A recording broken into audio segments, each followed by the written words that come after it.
Assalamualaikum warahmatullahi wabarakatuh. Hello Sobat PBI, welcome back to BPI Podcast in commemoration of 36th anniversary. How is everyone doing today? I hope everyone is well and safe.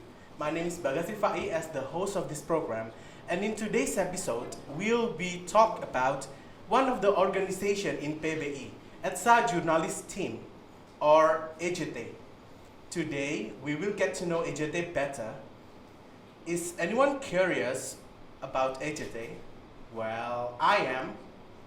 So, without further ado, here with us today is the very chief of EJT, Rani Rahmawati Pamungkas. Let's give a big hand for Kak Rani. Halo Kak Rani. Halo Kak Bagas. Apa kabar kan? Alhamdulillah baik banget. Gimana nih Kak Bagas kabarnya? Ya begitulah. So, Kak Rani semester berapa sekarang? Semester nanggung nih. Kenapa kok nanggung? Semester 5 belum selesai tapi semester 6 juga belum masuk gitu. Iya, kan habis uasan ya Kak. Iya. So, langsung aja ya Iya, boleh. ke pertanyaannya biar teman-teman dan penonton kita di rumah dan sobat-sobat PBI yang mungkin lagi rebahan tahu nih. Iya. Apa sih EJT itu Kak? Oke, jadi EJT itu adalah singkatan ya. Singkatan dari ETSA Journalist Team. Jadi dari namanya aja udah kelihatan kan ya, ada jurnalisnya gitu. Nah, kita itu organisasi yang bergerak di bidang kejurnalistikan di bawah naungan HMPSPG ETSA kayak itu. Begitu. Iya. Kalau boleh tahu nih, untuk periode saat ini ada berapa anggota dari EJT? Oke, kebetulan periode saat ini tuh bisa dibilang banyak dari periode sebelumnya. Alhamdulillah ya Kak. Iya, ya? jadi ramai gitu sih sebenarnya. Ada 25 anak gitu, 25 banyak anggota, sih. iya. Kalau di EJT tuh semuanya bergabung dalam satu kejurnalistikan dan mengurusi semua atau ada divisi-divisinya Kak? Oh, tentu tidak dong. Gitu. Susah ya Kak nanti Iya, ya Kak? nanti nggak jelas gitu strukturnya. Jadi di EJT itu ada beberapa divisi. Ya. Yang pertama itu ada reporter, terus ada fotografer, ada editor, ada layouter. Nah, tapi itu untuk periode sebelumnya. Oh. Di periode yang sekarang ini kita mau sedikit ada perubahan nih. Perubahannya di mana Kak? Ada di bagian reporter. Jadi kalau kemarin itu kan ada divisi reporter kayak gitu. Tapi kalau yang sekarang itu reporter kita ganti jadi video editor. Harapannya di sini biar semua anggota yang masuk di EJT itu bisa ngerasain gimana sih rasanya jadi reporter. Jadi itu sebagai basic skillnya dulu kalau mau masuk EJT biar semuanya bisa nih jadi reporter yang baik kayak gitu. Mungkin karena skill self confidence public relation juga ya, ngomong Iya. di depan umum gitu ya Iya Kak. gitu. Nah selain jadi kan udah diganti itu tadi, jadi divisi untuk periode sekarang ini ada fotografer, terus editor, layouter sama video editor itu tadi gitu. Jadi ada perubahan tahun ini. Iya. Tapi itu perubahannya baik kok. Oke, sekarang kita berbicara tentang benefit dari EJT. Apa sih benefit-benefit dari bergabung di EJT itu? Wah tentu banyak banget dong. Apa aja? Banyak banget. Bentar. Oke. Oke, jadi benefitnya tuh ada banyak banget. Apalagi kalau misalnya teman-teman nih tertarik di dunia misal editing atau kameramen itu, nulis berita apalagi yang jago nulis tuh cocok banget nih masuk di EJT ini. Jadi kayak nanti kalau cuman sekedar punya minat pun gitu masuk EJT itu udah pilihan yang tepat banget. Karena di EJT itu kita kan latihan dari basic gitu, dari awal gimana sih cara menulis berita yang baik itu, terus menjadi reporter yang baik, ngomong di depan kamera. Kadang kan kalau ngomong di depan orang kayak gini tuh biasa kan, tapi ketika ada kamera di depan itu pasti feelnya udah beda banget. Butuh adaptasi juga ya. Iya benar, udah mana yang tangannya gemeteran, dingin, deg-degan, Kaku juga. ngomongnya belepotan kayak gitu kan bisa aja terjadi kayak gitu. Terus yang lainnya juga itu kalau masuk EJT nanti bisa untuk persiapan kalau semester atas itu mau ambil ada kan apa sih mata kuliah. Jadi kan bisa buat persiapan juga buat kalau semester atas itu mau ambil mata kuliah jurnalisme. Atau juga bisa untuk persiapan kalau nanti kita di semester Bukan kayak gitu.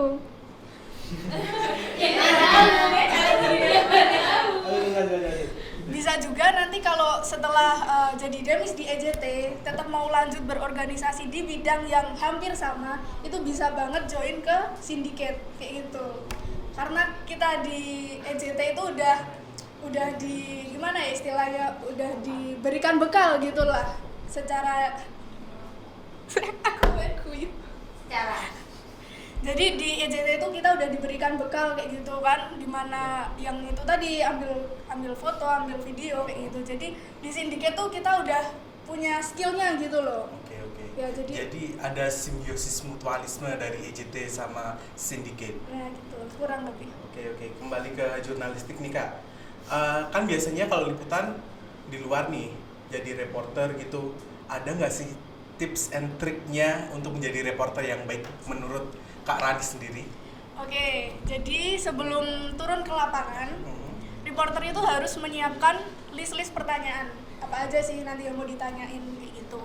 Terus selain itu, reporter juga harus menguasai materi. Jadi biar kalau pas tanya itu nggak kebanyakan lihat contekan, kan pasti nggak enak banget kan nanti dilihat sama canggung ya nanti ya. Gitu. Jadi harus menguasai materi. Itu akan lebih baik juga kalau misalnya seorang reporter itu mengenal latar belakangnya dari narasumber itu sendiri. Jadi nanti kita mau nanyainnya tuh nyesuaiin sama mungkin pengetahuannya dari narasumber itu. Kalau misalnya kita nanyainnya dengan bahasa yang terlalu tinggi sedangkan narasumbernya itu ya apa ya, kurang mengetahui lah gitu ya. Iya, kurang mengetahui gitu, jadi susah kan nanti untuk pengertiannya kayak gitu. Terus juga untuk kameramen itu penting banget buat mempersiapkan storyline atau storyboard sebelum meliput kegiatan tersebut. Jadi biar nanti kalau video tersebut masuk ke video editor itu biar enak juga nih. Jadi video editornya nggak bingung ini maksudnya videonya gimana sih, kok abis scene ini kok langsung ini gitu kan. Jadi ada banyak kurang scene nih kayak gitu sih. Nah, kalau biasanya kan kalau liputan berada di luar outdoor ya Kak ya. Yeah. Pasti kan ada kejadian yang unexpected banget kan. Apa sih kejadian yang nggak pernah Kakak lupain selama menjadi reporter di EJT? Oke, ini pengalaman pribadi gue aja ya. Siap, ya nggak apa-apa. Oke, jadi waktu itu pertama kali liputan sih itu. Waktu itu ada kegiatan di salah satu prodi di FKIP. Itu kebetulan ngeliput suatu acara dan harus mewawancarai salah satu ketua dari kegiatan tersebut. Itu pertama kali maba juga kan, terus udah kayak kamu ya jadi reporter kayak gitu, nggak tahu harus nyiapinnya kayak gimana, terus tangan itu kayak udah gemeteran semua, dingin, deg-degan juga, terus bahasanya itu waktu melakukan wawancara kaku banget, kayak iya Kak, terus udah selesai itu kayak oh ya udah makasih gitu doang, kayak gak ada basa-basi apa gitu loh. Tapi emang ya first time tuh emang yang nggak pernah dilupain. Iya gitu pokoknya. Jadi teman-teman tuh masuklah EJT biar ngerasain gitu loh gimana. Biar nanti kalau udah terbiasa juga ya Kak, pasti lancar. Ya ginilah kurang lebih. Kalau teknis penerbitan berita itu Kak, bagaimana teknisnya? Apakah langsung diterbitin atau ada proses-proses tersendiri?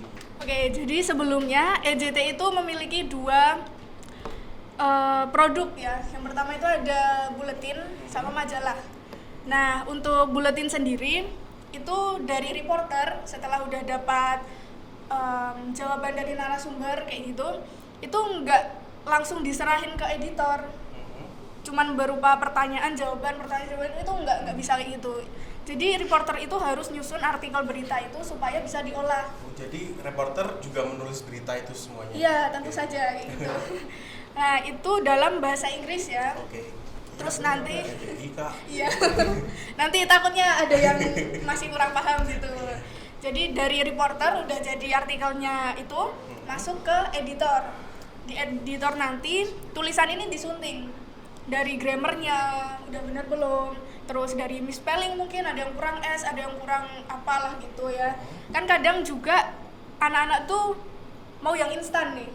Gimana? Langsung dari bahasa Indonesia copy paste ke Google Translate, nah itu langsung kan kayak gitu. Iya Itu sih. nggak bisa tuh kayak gitu. Apalagi banyak yang grammar yang salah di Google Translate. Iya bener banget. Nah udah dari editor itu baru masuk ke layouter. Nanti sama layouter disusun gimana sih biar tampilan buletin ini menarik untuk dibaca kayak gitu. Nah ini ada yang beda nih antara pembuatan buletin sama majalah. Oh, bedanya apa, Kak? Kalau buletin itu kan sekedar lingkupnya di PBI aja gitu kan. Ya. Kalau di majalah itu kan lebih luas kayak gitu Luasnya ke ranahnya. arah Tetap di prodi sih, tapi FKIP atau Di- UAD seluruh UAD? untuk saat ini hanya di prodi. Mungkin nanti kalau majalah itu biasanya dikasih ke organisasi yang sejenis Oh. kayak UAD. Maaf. Timo guys. Kayak seperti Nanti dikasih ke organisasi yang sejenis seperti Eksa Jurnalistim. Kayak kan ada poros tuh, di UAD itu ada poros. Nah, nanti dikasih Porosnya, majalahnya kayak gitu. Nah, ini juga karena final projectnya dari EJT, jadi harus sesempurna mungkin gitulah ya. Kayak meminimalisir kesalahan-kesalahan gitulah. Nah, kan udah dari reporter ke editor. Nah, nanti dari editor itu nggak langsung ke layouter, tapi Dari masuk mana? ke dosen dulu. ada konsultasi ke dosen ya Ya kurang lebih kayak gitu. dalam hal Pengecekan grammarnya itu tadi, terus kayak spellingnya gimana, kayak gitu-gitu sih. Terus kalau yang udah saya sebutin tadi kan Ya. nggak bisa dari Google Translate langsung di copy lah gitu iya. gitu. Itu dosen tahu dan dosen nggak mau nerima itu. Kadang banyak lah kayak gitu komennya dosen gitu. Jadi ya harus dari editor juga semangat. kalau frekuensi penerbitan buletin dan majalah, Kak? Kalau untuk periode ini, buletin itu 3 kali dalam satu 3 periode. Buat teman-teman yang ketinggalan nih, buletinnya belum baca, bisa banget langsung cek di Instagramnya EJT. Nanti Cek di situ sekarang, guys. ada link ya, langsung klik aja di situ. Iya. Gitu. Kalau menulis berita itu kan pasti butuh ide ya, Kak. Kalau menurut Kakak sendiri, ide itu muncul pada saat kapan dan apakah harus ada referensi dari berita lain mungkin?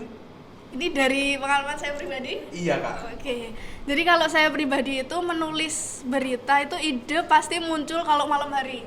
Karena kan sunyi, sepi gitu Iya kan, sih, nggak banyak tenang gitu gangguan ya. ya kayak gitu. Jadi muncul paling bagus tuh ya itu, apalagi jam-jam midnight gitu kan, itu paling oke sih.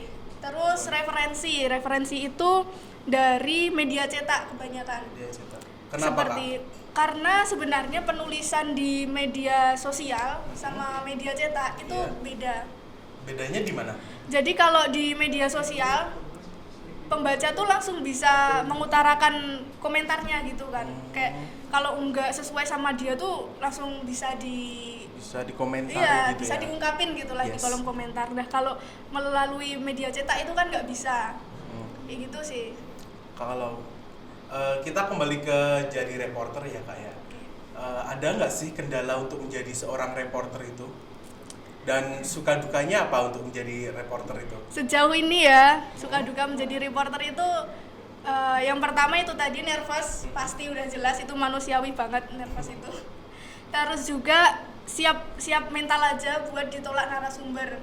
Kadang kita udah jauh-jauh nih ke suatu tempat gitu, kegiatan yang besar gitu. Terus habis itu kok narasumbernya nggak mau gitu untuk diwawancarai, nggak bersedia untuk diwawancara. Itu kan rasanya kayak wah sakit banget. Susah ya, nggak Penolakan kooperatif gitu ya. Iya gitulah. Terus juga kalau misal ada kegiatan di organisasi di kampus maksud saya, Ya.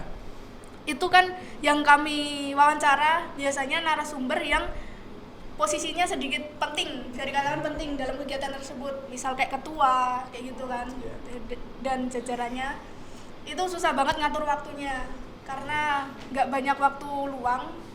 Jadi kita harus pinter-pinter nih ngatur waktu, janjiannya kayak gimana sama. Sibuk juga ngurusin acaranya gitu. Iya kayak gitu sama narasumber. Terus yang lain mungkin tiba-tiba baterai habis, mungkin memori iya penuh sih, ya. kayak gitu. Terus hujan tuh bener-bener nggak bisa dilawan udah. Kan nggak bisa disalahin juga kalau hujan. Iya bener. Selama meliput suatu berita nih, kan ada sukanya ya. Kalau meliput event, apa sih event terfavorit kakak selama menjadi anggota dari EJT? Oke, jadi dari saya pribadi, Yes. event yang nggak bisa terlupakan itu sejauh ini, eventnya dari teater. Kenapa itu kak? Pentas produksinya teater. Karena di situ nggak cuman capek aja yang kita dapat, tapi karena itu pentas, tentu aja kita juga terhibur atas pentas tersebut. Terus juga kita dapat tiket gratis, nggak perlu bayar, ya kan? Kan salah satu benefit itu. Iya gitu. Terus juga yang paling ini sih ada konsumsinya itu. Kalau kerja sama teater tuh. Kayak gitu. Alhamdulillah ya berarti Iya. kalau udah ada konsumsinya. Iya. Sih. Lalu saat pandemi ini ya kak, kita kan semua di kampus nggak ada aktivitas sama sekali ya. Mungkin untuk mahasiswa nggak ada aktivitas sama sekali. Apakah tetap proker-proker EJT itu tetap berjalan? Oke, jadi proker EJT itu harus tetap berjalan gimana pun caranya gitu ya. Sebelumnya kan kita menerbitkan buletin sama majalah itu secara cetak. Yeah. Terus dibagi nanti di setiap kelas kayak gitu, di TU atau di Simeru. Jadi nanti kayak disebarin di kelas-kelas atau enggak di Simeru, itu dimasukin di presensi kayak gitu-gitu sih. Tapi karena ini online, semua harus online, jadi kita juga harus ngakalin lah alternatifnya tuh gimana sih gitu biar kita tetap bisa jalan kayak gitu. Nah, salah satunya kita menerbitkan berita itu melalui media sosial kayak Instagram, terus juga kita menyediakan dalam bentuk PDF. Nanti juga ada itu yang udah saya sebutin tadi, ada di linknya, link deskripsi yang ada di Instagramnya @sajurnalistim. Follow guys, apa Instagramnya kak? Oke, Instagramnya ada di @sajurnalis_. Langsung aja follow guys. Follow dan baca deh artikel-artikelnya EJT. Iya, jangan sampai ketinggalan pokoknya kayak gitu. Oke. Ada nggak sih kak pelatihan untuk anggota EJT sendiri itu? Oke, jadi pelatihan untuk periode ini sebenarnya sebelum pandemi itu ada rencana mau pelatihan bareng sama sindiket. Tapi entah musibah dari mana ini datang kan ya, jadi semuanya gagal. Gagal ya karena Kayak pandemi gitu. ini ya. Iya. Makanya guys, stay safe dan jalankan protokol kesehatan ya. Iya, benar banget. Dan untuk sobat-sobat PBI di rumah nih kak, mungkin ada sobat PBI di rumah yang memiliki bakat atau minat di bidang perjurnalistikan. Ada nggak sih dari kakak sendiri pesan-pesan untuk sobat PBI yang ada di rumah dalam mengembangkan bakat dan minat dalam jurnalistik gitu? Oke, jadi buat teman-teman sekedar punya minat pun itu boleh banget masuk ke EJT kayak gitu ya. Terus apalagi kalau udah punya basic gitu di bidang fotografer, terus mungkin penulisannya juga keren kayak gitu, terus juga editingnya di bagian layouter, desain grafis atau video editing kayak gitu, boleh banget langsung masuk ke EJT. Kami juga masih open recruitment nih guys, langsung aja cek ya di Instagramnya @sajurnalis_. Masih open recruitment Iya. guys. Langsung aja. Coba daftar. Oke. And with that, dan itu saja guys untuk episode hari ini. Thank you Kak Rani for today's information, and thank you Sobat PBI for watching this podcast. I hope we can gain something from this. Make sure you guys don't forget to like, subscribe, and comment below. Stay tuned on PBI official channel for more exciting and informative content. I'll see you on the next episode of PBI Podcast. I'm Bagas Ifai. Goodbye and stay safe. Wassalamualaikum warahmatullahi wabarakatuh.